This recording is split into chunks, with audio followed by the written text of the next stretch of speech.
Hello guys, আজকে আমরা একটা নতুন মিনি ব্লগ নিয়ে চলে এসেছি। এখানটায় আমার বোন পুজো দিচ্ছে। এখানটায় যেই আমগুলো আছে ওইগুলো কিন্তু আমাদের গাছে। আর এখানটায় আমার বোনও একটু হাসছিল ক্যামেরাকে দেখে। আর এখানটা আমরা লাঞ্চ খেতে বসে পড়েছি। আমি আর আমার বোনও প্লেটটা দেখে নাও। আমি পটল ভাজা খাই না, মা তাও আমাকে দিয়েছিল, আমি পরে মাকে পটল ভাজাটা দিয়ে দিয়েছিলাম। আর এখানটায় খেয়ে দিয়ে উঠে আমি একটুখানি বাইরে ঘুরছিলাম। কালকে রাত্রিরে প্রচুর বৃষ্টি হওয়ার জন্য আমাদের পরিবেশটা, বাইরের পরিবেশটা পুরো ঠান্ডা হয়ে গেছিলো। ঠান্ডা ঠান্ডা পরিবেশে আমাদের কিন্তু ভাত ডাল আলু ভাতে খেতে বেশ ভালোই লাগছিল। আর এখানটায় এটা আমাদের আম গাছ, অনেক বড় আম গাছটা, অনেক পুরনো। আমার বাবার ছোটবেলা থেকে আম গাছটা আছে।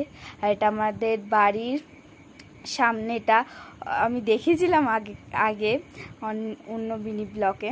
আর কালকে এত বৃষ্টি হওয়ায় এখানটায় জলই জমে গেছিলো। আর বিকালবেলা একটু পড়তে বসেছিলাম আমি এখানটায়।